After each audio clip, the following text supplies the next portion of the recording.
Tengo el honor de presentar al doctor FrancescTorralba, ponente de la segunda conferencia.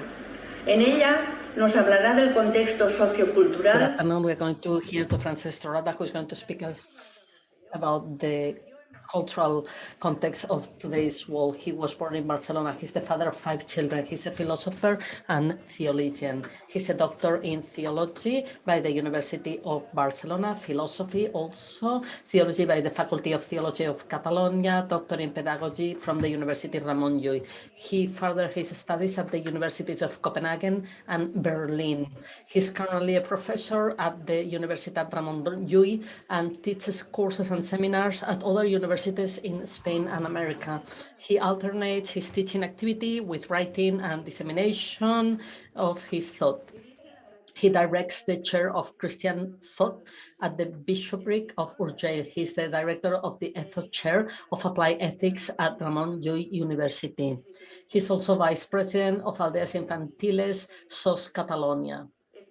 And he's also vice president of the Hispanic Society of Friends Sor Kierkegaard.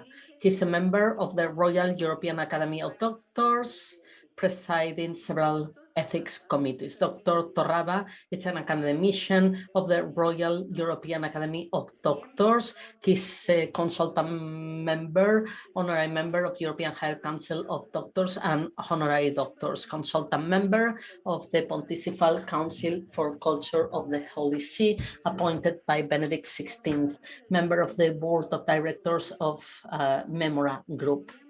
He's also a member of the Club of Rome, in office in Barcelona since May 2017. He's member of the Edith Stein Gesellschaft Österreich Society. And he collaborates with several radio stations, newspapers, seminars, and magazines in Catalonia. FrancescTorralba is a prolific writer with more than 1,500 articles and 100 books published. His work enjoys great popularity, and some of his work has been translated into Spanish, German, French, Italian, Portuguese, Romanian, and English. His thought is oriented towards philosophical anthropology and ethics, framed in contemporary personalism. He analyzes the central questions of human existence: suffering, silence, death, God, meaning, freedom. From a philosophical perspective, he tries to integrate the richness of the Judeo-Christian heritage and modern and contemporary philosophical currents. Specialist experts in Kierkegaard, and he holds several prizes awarded by different municipalities, institutions, and universities. Among his hobbies, he's a great long-distance runner. He has participated in several marathons and mountain cross races. Cycling is another of his passions, and he alternates mountain biking with road cycling. He's also passionate about the mountains, and when he's free and time allows for it, he doesn't hesitate to do some climbing in the Pyrenees or Picos of Europa, a place and source of his inspiration. Good morning, everybody. Thank you very much for giving me the honor to talk to you. I'm going to give you the aim of this presentation, which are the keys to understand the world in which we live. I'm going to read the text slowly in order to facilitate the translation of this idea so everybody can understand. Diagnosing the traits of today's society is not an easy job. Sociologists and philosophers are dedicated to this task. A diagnosis resembles a conceptual map, an orientation system, a mental compass that allows the common citizen to clarify where he is, what role does he play in the social body, and what are the tangible and intangible elements that define his circumstances. Reality is always more complex and richer than its conceptual representation. No theoretical map, even if rigorous, contains the totality of what is real, the complexity inherent in the world of life. But It's even more arduous, the task of diagnosis, when the object of a study is fast lying. To conceptualize is to take, to possess in some way, the object of knowledge. However, what characterizes a gaseous society is precisely intangibility and instability. Jose Ortega and Gasset laconically express the strict relationship between each human being and his circumstances in a sentence that we generally cite by mutilating half of it. I am me and my circumstance, and if I do not save it, I do not save myself. To understand oneself is essential to understand the circumstance, the environment, the atmosphere, in the words of Søren Kierkegaard, the world around him, because the self is not an entity alien to what happens around him, but absolutely permeable to what envelops him. Diagnosing the present moment is a very arduous task because the present always slips between the fingers, but only if we understand the circumstance, we will be able to understand the common citizen, his concerns, his movements, and his expectations. We lack enough distance to be able to assess what we are really experiencing. In this sense, it is more prudent to describe the past time, because we have more time, distance, and information. And also we have more elements of judgment that allow us to assess what has really contributed to the whole of universal history. The present is ineffable, like the individual, but describing the future and articulating a perspective with certain guarantees of intellectual solvency becomes even more difficult given the volatility of the systems, institutions, and the entire social body in general. Elaborating, therefore, a conceptual representation that contains the complexity of reality is presented to us as a utopian task. Since the 80s, different names have been used to define today's society. This galaxy of expression grows exponentially, which is already in itself symptomatic. Those of us who experience the need to diagnose our time, we observe a wide range of names: post-modernity, ultra-modernity, hyper-modernity, tardo-modernity, trans-modernity, liquid modernity, turbo-modernity, age of chaos, age of emptiness, the empire of the ephemeral, the society of disappointment, the hyper-consumed society, the society of tiredness, the society of transparency. These are very suggestive expressions that no doubt make us think and reflect on the different aspects of this ineffable whole that is the circumstance in which we live. When names are potentially multiplied to define the reality we live in, one can reach two conclusions. Either the thing that is trying to define contains in itself a great complexity and no concept correctly describes what is happening, or we lack the ability to describe it.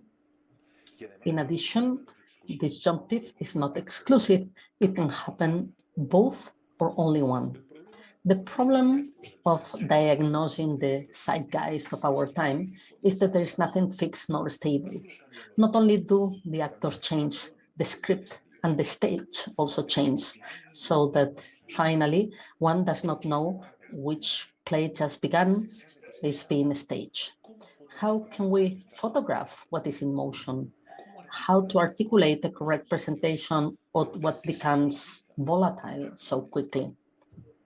When one begins to make a diagnosis, he finds a landscape with some characters and institutions.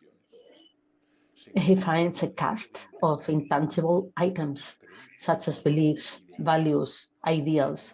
But when one has finished the description, he finds that everything has changed. Landscapes are being swept away. Characters and institutions have changed logos and functions. The intangible has been volatilized too. These values that seem solid and stable have been torn apart into thousands of tiny particles plunging through empty space. And that belief system that seemed so solid has decomposed into flakes floating in the air. And the same happens with ideals, convictions, and political, social, cultural, and religious certainties. Everything crumbs so quickly that it's impossible to define what is there. But much more daring is to develop a minimum perspective of what must become. And yet, we need cultural maps, maps to guide us, to know where we are going to, what is happening, because only if we know the scenario minimally, we will be able to determine and understand our place in the world and our role in society. And this is the purpose that moves us in this conference, to diagnose the cultural and social humus of our time, despite knowing its volatility. In a universe as volatile as ours, we wonder, how is it possible to achieve serenity or minimal tranquility? Tranquilitas animae, as Roman Stoic philosophers said. In a framework characterized by instability and the volatility of everything, it is essential to practice something as difficult from a spiritual point of view, such as detachment. What is the point in sticking to what will inevitably be volatilized?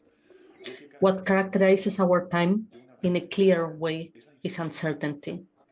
Uncertainty has become one of the commonest and most commonly used notions to describe the cloud in which we have been installed for a long time.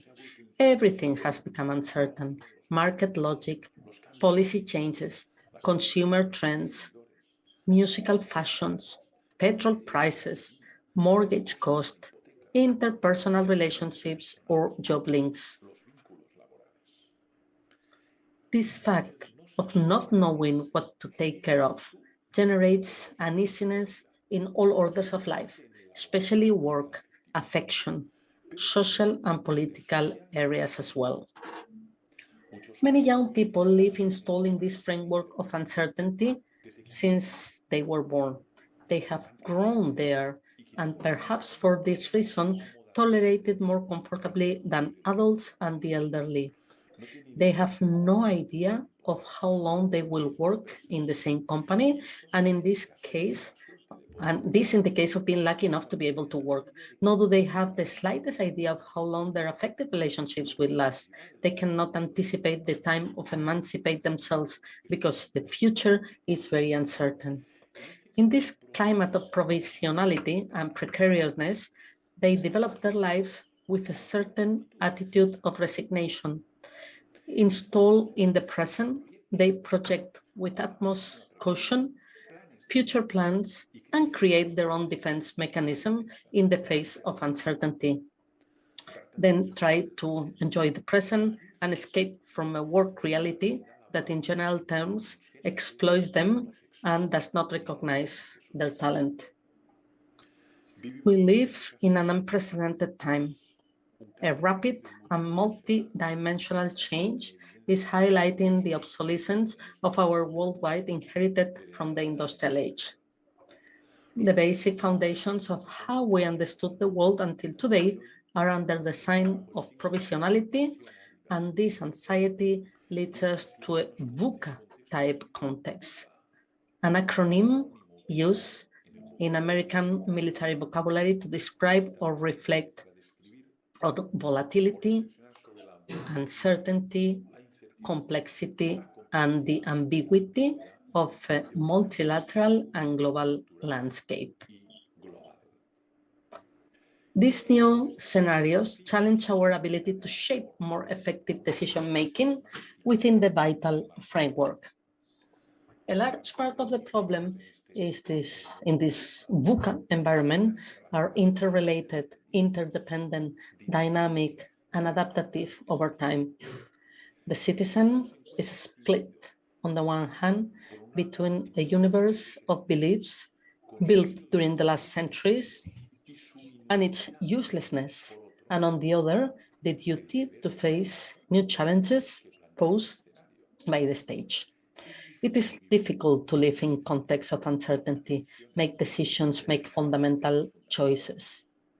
When nothing is true, when everything depends on a correlation of factors that are linked by a sequence of causes and effects impossible to clarify a priori, one tends to repeat protocols, not to leave the comfort zone, to reiterate known gestures and avoid undertaking projects, since the possibility of shipwreck is much clearer than that of succeeding. Uncertainty creates uneasy, vital anguish and fear of the unknown. In these circumstances, it is key to face the present with audacity and ductility. Audacity is not recklessness, it's the virtue that led us to perform great actions, although we do not master the reference of all elements. To act in context of uncertainty, it is necessary to trust in oneself, but also to tolerate frustration. Things do not always go as one imagines. Sometimes they twist and change their nature without having foreseen it. Ductility allows us to be flexible, adapt to mutant environments, and identify in each context the latent possibilities that open up again. Future, now and always, is characterized by uncertainty. There is no certainty of what will happen to either oneself or anyone else. But even so, we project, we develop rational planning, we set acts and commitments in the hope of being present. Prospective has precisely this purpose. However, in a volatile society, not even the immediate future is presented under the signs of security. We believe that we live in a safe environment, in a safe system, in a controlled and guarded society, but the reality is stubborn and reveals us actively and passively the fragility of our plans, the volatility of our lives. Whether because of the threat of globalized Islamist terrorism, whether because of the planetary ecological crisis we are suffering, fear has prevailed, the result of just a daily uncertainty that has gotten between the skin and the bones of the citizen. Uncertainty is not in any way the best habitat for the growth and integral development of human being. Every human being, in order to live in peace, needs emotional, social, and economic stability, especially if he or she is in the state of childhood or adolescence, and they require, above all, physical affect and an affective and emotional community that really loves them. They need routines, protocols, and rituals that, despite repeating periodically, give them the security and allow them to anticipate what will happen. Uncertainty breaks order, and without the feeling of order, inner peace disappears. It is not in vain that St. Augustine defines peace as the tranquility that derives from order. Pax est tranquillitas in ordinis. Everything ages quickly. Nothing remains on the news table. What yesterday was great work, valued by critics and readers, today pales and covers with dust on a remote shelf of a large bookstore. The same thing also happens with music, aesthetic fashions, and audiovisual products. the novelty is perceived, but the novelty lasts very little, because what the postmodern citizen does not tolerate is its repetition over and over. Installed in the culture of zapping, people need to consume new formats, new arguments, new products, because soon they get tired of the same screen and they get the feeling of tedium. They fight against boredom by means of novelty, but novelty is becoming more volatile and fades before the stage. Slowness has become the great counter-evaluation of our time, the great public enemy. Perhaps the speed has been erected in the proto-valor. Slow citizens are discriminated, but processes that by their very nature require slowness to be exercised are also marginalized. Waiting is not tolerated. Patience has disappeared from the social axiological pyramid. It is not even a downwardly traded value. It's out of market, as fidelity is. Immediacy, accessibility, and speed are the rising values. The distance between the objects of desire and its possession must be shorter and shorter. People are not willing to wait because the future is seen as something uncertain and immediacy prevails. Everything has to be for now and to be enjoyed here. What is far away of what requires timeouts disappear from the mental horizon. There are no good times for difficult loves or long absences and distances.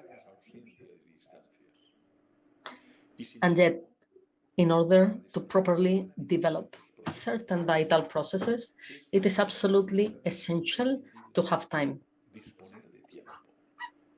Raising a human being, comforting a patient, growing a plant, accompanying an elderly person for a walk, contemplating a landscape, enjoying a beautiful song, contemplating a work of art, talking with a friend in the light of a candle and a glass of wine, walking, deliberating, thinking, are activities that necessarily require time. The feeling that the common citizen has in this volatile world is that he does not have time for anything. That time splits between production and consumption. He increasingly needs to produce faster to be more competitive and reach the market earlier. On the other hand, he consumes more and more voraciously, and he needs more consumer objects to satiate the thirst he has to consume. The point is to gain time. But the time you gain with new communication and information technologies, sitting on high-speed trains with your computer and mobile phone in your hands, is not used to be enjoyed slowly, to be able to develop these activities, but to have more time to produce and consume. Facing this tendency, it's born strongly as a reaction the slow movement, whose followers and acolytes are in many places of the planet and who rightly claim a new way of managing time. A life characterized by another rhythm, by a measure more affordable to the human condition. When everything is lived so quickly, you do not live thoroughly. One moves from one place to another without contemplating anything. Pilgrimage from one screen to the other without knowing anything. Kisses one body and then another without really loving anyone, because knowing someone thoroughly means adopting the shape of the known thing, making one with the object of knowledge and saving the subject-object duality. Aristotle said that when the soul knows an object, it also adopts the shape of the object. So according to Stagirita, the soul in some way is all things. Leo Richard Cass writes, increasingly blind to the wonderful forms of nature and increasingly deaf to the ennoblers from the civility and ritual, we cultivate a cynical, stubborn, and desperate cultural activity. Among the analysts claiming slowness as a value is the Italian neurobiologist Lamberto Maffi in a beautiful essay, Praise of Slowness, says that the fundamental characteristics of humans is that we need a long time of learning from childhood.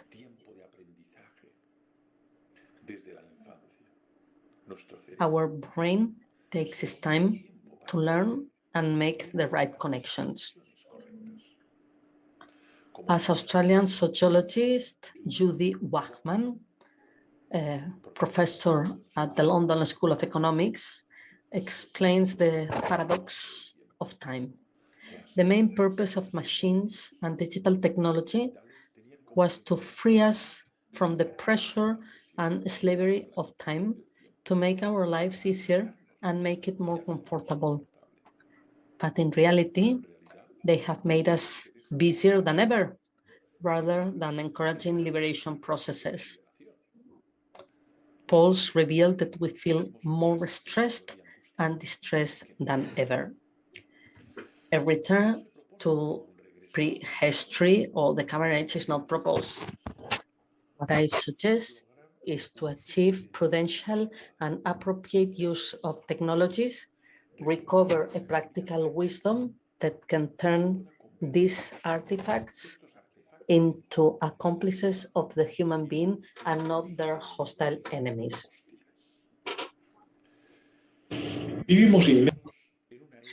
We live immersed in an era characterized by mental and cordial dispersion.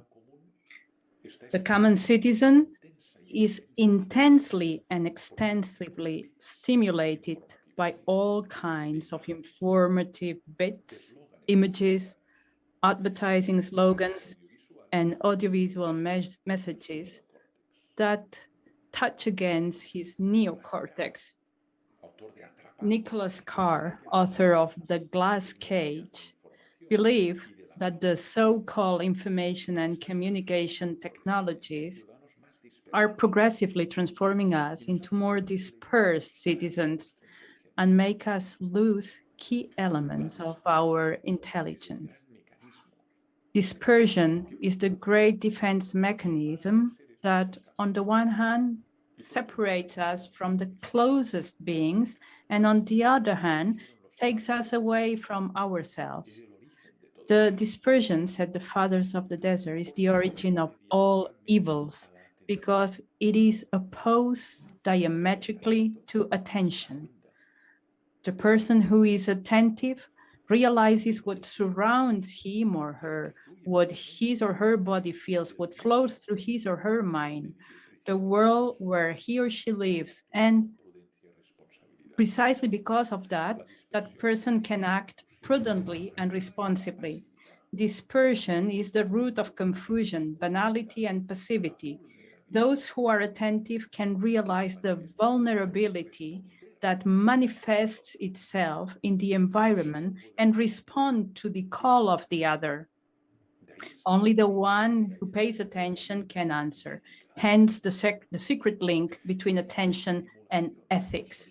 This sensory hyperstimulation has, as an immediate consequence, a saturated, or rather hypersaturated being. Gergen referred to this question with the expression of the saturated self. The subject is full of images, voices, information, and opinions that don't go beyond that. The image of the container on all four sides is the best one, the best that resembles to the situation of the self. And yet, in order to listen, understand, and understand someone, it is necessary to empty to empty ourselves. It is necessary to free yourself or oneself from this avalanche of audiovisual stimuli. Hypersaturation makes us blind and deaf citizens, unable to understand what happens in our closest environment, because we are so full of all kinds of stimuli that the attention space cannot expand. This constant exposure to external stimulation, to the cascade of information, curiosities, and novelties that the screen constantly offers, is moreover the perfect excuse not to delve into one's own being and to remain stubbornly in the facade of ourselves, in the exteriority, and not to have to confront one's own self. The self turned into a jug full of digital garbage is unable to think for itself, to create, to delve into one's own resources, to expose the best of oneself to the world. How is it possible to be attentive to something when someone is hypersaturated? How can you free yourself from this vast amount of messages and empty yourself to receive them again? The digital world has become a great supermarket, and all internet users are potential customers of this market. All operators intend to seduce and saturate them with messages so that they become a consumer. Fascinated by 1,000 forms and 1,000 sounds, the internet users find it difficult to escape and cope with the digital world. So, without wanting it, that person becomes the homo consumens digitalis. Thomas Merton writes, "The greatest need of our time is to cleanse the enormous mass of mental and emotional debris that shatters our minds and turns all public and social life into a mass illness. Without this domestic cleaning, we cannot begin to see. If we don't see, we cannot think. Purification must begin with the media." Hypersaturation not only atrophies sensitivity or our senses, the sight, hearing, smell, touch, or taste, but also our mental and emotional life. Media audiovisual hypersaturation prevents us from feeling. An image is not enough to activate compassion. A tweet is not enough to spark outrage. Only those who are attentive to the story of the other, to the expression of his face, to the tone of his voice, to his eloquent silences, can see or take charge of what was experienced by the interlocutor and consequently experience emotions such as compassion or outrage. The diagnosis of the well-known Polish sociologist and essayist Zygmunt Bauman reaffirms the liquid character of our society. The word liquid is the word that he has used throughout his work to define the spirit of our time. What the German cultural analyst called the zeitgeist. This terminology has been used in the collective imagination and is profusely referenced to in all kinds of fields and academic contexts. In its bibliography, the word liquid becomes a magic context to decipher the spirit of our time. In his opinion, everything has become liquid: politics, power, economy, culture, religion, emotions, values, beliefs.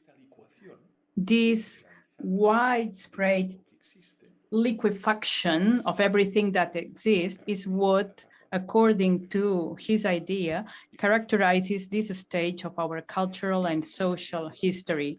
The echo of Zygmunt Bauman's expression in academic culture is a demonstration of the success of his intuition.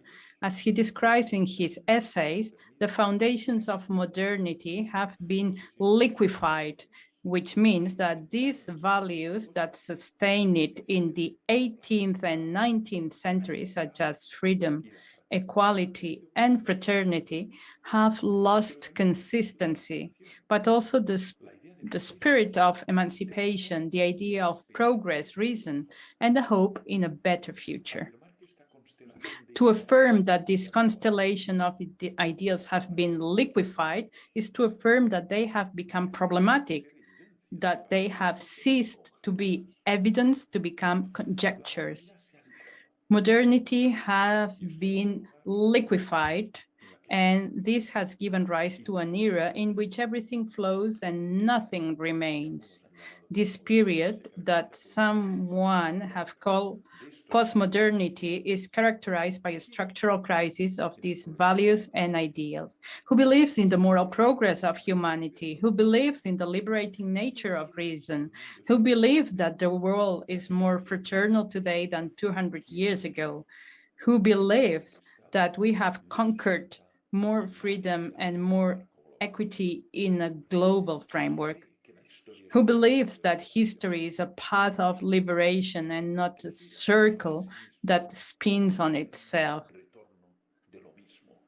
as an eternal return to the same thing? Are we closer to the promised land or to the perverse end? Many fought fiercely to defend these ideals, surrendered their lives to settle these principles in our society. The liquefaction of these ideals makes us weak and also weakens the legal systems and institutions that support them. The struggle makes sense in a solid universe because evil opposes resistance, and to achieve good is worth suffering. But in a gaseous universe in which everything is unstable, volatile, and nothing remained, it also makes no sense to fight for something because this thing, no matter what it is, an ideology, a political creed, a religion, a homeland, a language, or a nation, is also perceived as something ephemeral, insubstantial, that does not deserve the effort, the delivery. Fighting for what is unsubstantiated makes no sense, nor does it have to fight against what is fragile. In our opinion, Zygmunt Bauman's diagnosis has been surpassed by the logic of the times. Liquid society has given way to a volatile and unstable world. Bauman's liquid postmodern society, writes Ignacio Camacho, has reached paroxysmic traits among us to become the epitome of a gaseous society in which a acrimonious atmosphere, the most disturbing impacts are diluted. The transition from the solid state to the liquid state is always preceded by a crisis. And the same occurs with the passage from the liquid to the gaseous state. To liquefy what was solid opens the door to an unstable and flowing universe. The citizen who was strongly attached to his solid convictions and experiences, when they are liquefied, cannot help but experience a deep crisis. If, on top of that, liquefied convictions evaporate and become thousands of elementary particles, the feeling of helplessness is total.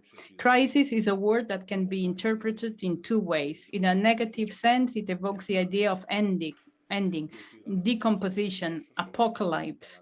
The citizen who was trained in a solid universe experiences liquefaction and later evaporation as a real drama. That person feels how the floor that sustains him sinks and falls into the void.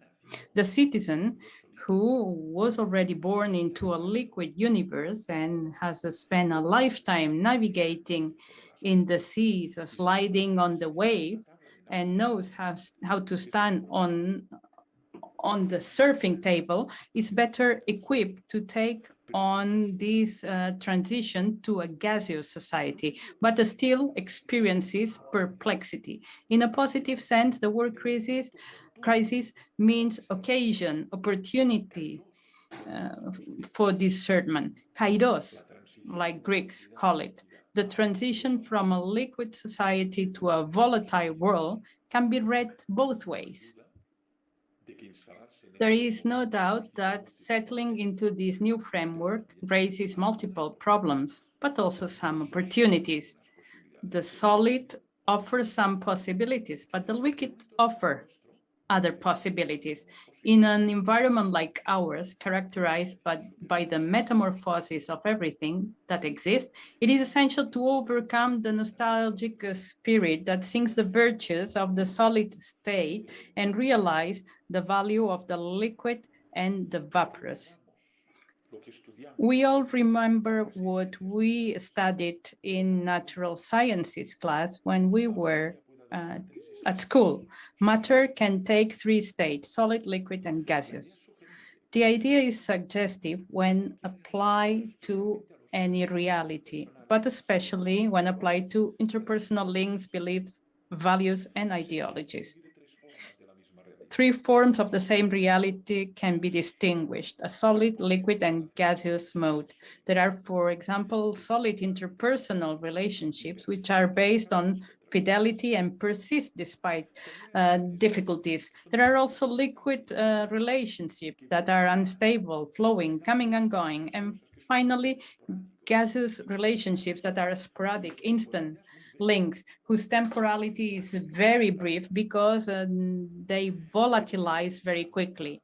And the fact that it's so quick in time doesn't mean it's not emotionally intense. The gaseous relationship is like a point in space, but it can leave its mark on a whole life in the emotional structure of the person. The concept of solid evokes resistance, solidity, foundation, and permanence. The solid allows to have a base. In philosophical and architectural language, the word foundation, in Latin foundation, and in German Grün, is very deep. To build a building, the builder needs good foundations. To elaborate a philosophical theory that resists the erosion of the passage of time, we also need good foundations. René Descartes, philosopher and mathematician, found this foundation in the cogito ergo sum, the first philosophical evidence. When we want to build a house, we need foundations. The earth is drilled and the pillars are built or lifted on a solid ground. It's not possible to build anything on something liquid, on moving floor, let alone on what is gaseous. To sustain the weight of a building, we need solid ground. The solid poses resistance, but is not eternal, since at a certain temperature, it can be liquefied and loses its firmness. Still, it's the only place where we can build a building. From an emotional point of view, what solid gives us makes us feel safe, but it's inflexible, does not possess the adaptability of what is liquid. When we pour water in a jug, the water takes the shape of the container. The water accommodates without being what it is, without losing its identity. It's still what it's chemically, but it expands in the container. It occupies every corner. When what we pour in the same container is an ice cube, it remains the ice cube identical to itself with the original shape in the center of the container if the temperature does not increase. The solid then does not adapt, which is negative in a society like ours, in which everything varies and transforms at a great speed, and that requires the citizen to have a great ductility to be able to get used to the new environments, processes, and formats. When one contemplates an alpine landscape, it identifies the three elements: rocks, rivers, and clouds. Rock is the visible symbol of solidity. It spans summer, autumn, winter, and spring, and the rock remains identical to itself. Geologists show us that despite the solidity, the rock has been transformed, has moved, has experienced thousands of small metamorphoses during the passage of the seasons, but the walker does not perceive any change with the naked eye. This walker has the impression that the rock is always there, unchanged, equal to itself, despite snow, heat, storms, and fog. The river, symbol of what is liquid, expresses fluidity, change, mobility. It's there in the same flow, but it's never identical to itself. The width, the flow, the color of the water transform according to the seasons of the year and the hours of the day. The liquid adapts to the environment, flows into it, but still remains identical to itself. It's the same river, but it's never exactly the same. It has a name that identifies the river, but it varies always because it's never the same water that flows in the river. The cloud, symbol of what is vaporous, is the most unstable and volatile contemplated by the walker. It adopts a certain shape in the sky, but after a short time disappears or changes the shape, so that the existence is very unstable. If the wind blows, disappears. If the sun warms, it disappears. At dawn, we cannot see clouds, but after several hours, the sky is full of clouds. A few hours later, it rains, and after raining, those great clouds that darken the valleys fade into the air. The longing for the solid remains in the gaseous society, since every human being, in order to settle its existence, needs a fixed, an immovable point. Zygmunt Bauman, describing the liquid society, also underlines this longing, the yearning for something solid that remains despite a liquefied reality, despite the evaporation of ideologies and great utopia. In its sociological description, it is possible to read between the lines certain nostalgia of solidity. It does not describe liquid society as something beautiful and positive, more like a fatality. It's exhausting to have to swim constantly so you don't sink. The citizen aspires to put his or her feet on dry land and not have to move permanently to survive. We have children of uncertainty and whims, but despite the permanent state of disturbance and instability to which we are forced to get used to, we must not forget that in our hand there is the ability to live an existence with meaning. Here is the question: how to project a meaningful life?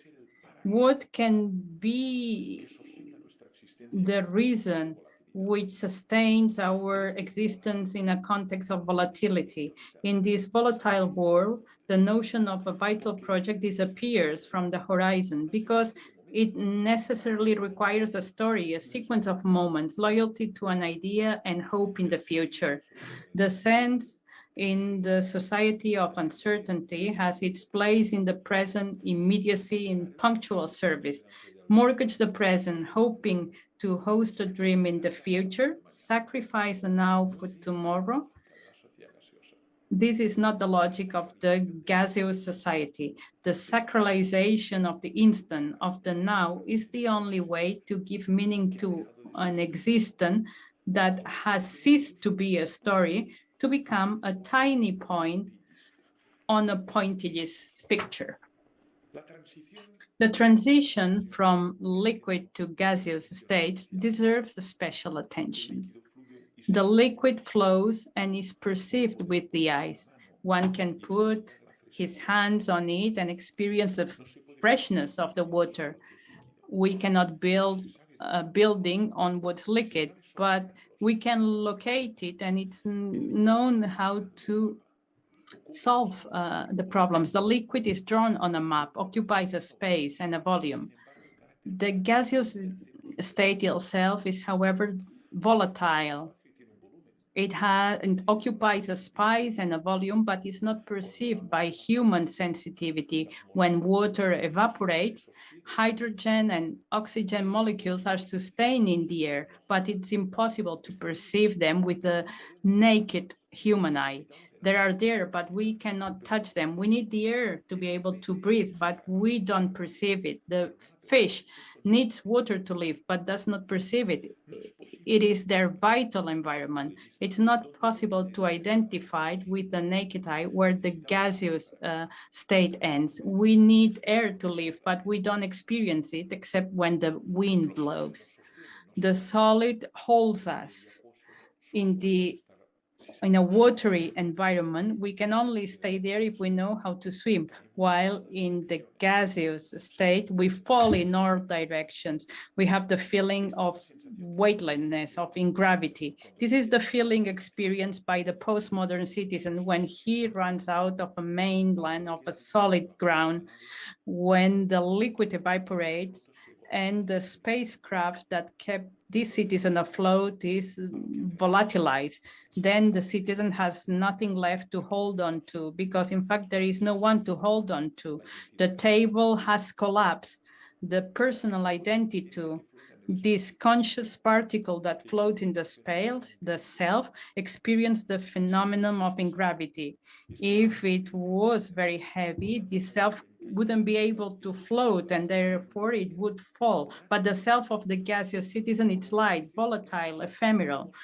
So it is sustained in the atmosphere. Strong feelings, romantic feelings, and serious ideals are strange to that citizen. The citizen cannot digest this kind of feelings and ideals. The postmodern citizen has become accustomed to what is light, easy, what can be chewed, what does not oppose resistance. Any difficulty of theoretical order, any heavy intellectual proposal is rejected. In the 140 character era, there is no room for complex thinking. In gaseous civilization, cultural works no longer aim to make people think, subvert the established order, to outrage the spectator. This self is an ingravit one. It does not have the strength to move. It has no will. Postmodern philosophers already warned this in the 1990s when they referred to the emergence of pensiero debole, the weak thinking. This weakness is the characteristic not of the gaseous subject. Light feelings and thought, also their ideals and objectives, their beliefs and links, in short, their identity. And to conclude, the volatility of our world represents the arrival point of a process that began with the practice of suspicion. At the beginning of modernity, what was solid was called into question. What was taken for granted, that is the existence of God, the creation of the ex nihilo world, the centrality of the person made in the image and likeness of God, eternal life as the final fate of the blessing. To cut it short, the traditional order of the world, the image of the medieval world was put in brackets in modernity, but the modern image of the world has been volatilized in the postmodernity. In medieval times, the center of the world was Deus. Then, since the Renaissance period, the person occupied this place. In a gaseous society, the world has no center. Gods, human artifacts, and animals float like particles in space.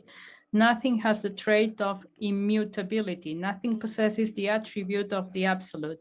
Everything solid fades into the air, and what remains is a universe composed of independent and contingent particles. The world ceases to have a center, Life loses its original meaning.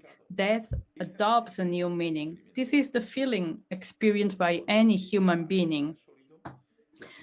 What was for that person solid, an ideology, a belief, love, it turns into air. That person experiences what we can call the metaphysical vertigo. Floating in the digital cosmos, this person needs to create small worm communities, microspheres of meaning, to feel shelter, to save itself from loneliness, emptiness, and cosmic cold. This person desperately seeks someone on the other side of the screen to experience a little the human heat of another being who remains as disoriented and as perplexed as he is or he is, and who has been dumped like him, in the words of Martin Heidegger, in a universe lacking foundation and purpose. Thank you for listening to me. Muchas gracias por Thank you for your intervention, Dr. Torralba. Dr. Torralba has offered us the most relevant features of today's society, the keys to better understand the world in which we live. It is a very complex and volatile society. Its features are intangible and unstable. In a universe as volatile as ours, how can we achieve a minimum peace of mind? It is suggested that it is essential to practice detachment. Faced with the uncertainty of the future, which generates vital anguish, uneasiness, a certain indifference of resignation, fear of the unknown, it is essential to face the future with audacity and flexibility, with confidence and willingness to endure failure and frustration. The acceleration of time, together with a constant desire for novelty and consumption, produce or leads us to boredom and dissatisfaction, and the hyperaccumulation of audiovisual stimuli causes mental and cordial dispersion. Faced with this situation, we should aspire to a simple life and the appropriate use of technology. Modern society, in all its aspects, politics, power, economy, culture, religion, feelings, values, is characterized by being a liquid society, making institutions shake. The liquid flows, but it can be perceived.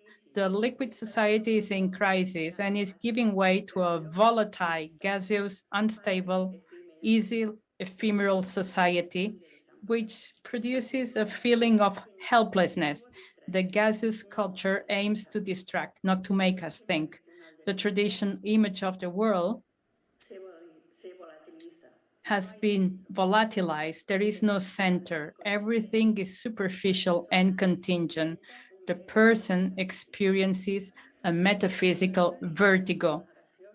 From the liquid or gaseous situation, one longs for solidity because it's firm, stable, it gives security. But the gaseous can be intense and leave a mark on the person. In spite of the uncertainty and instability, one can overcome the nostalgia of the solid world and live in the present of the solid or gaseous world with hope and project a meaningful life.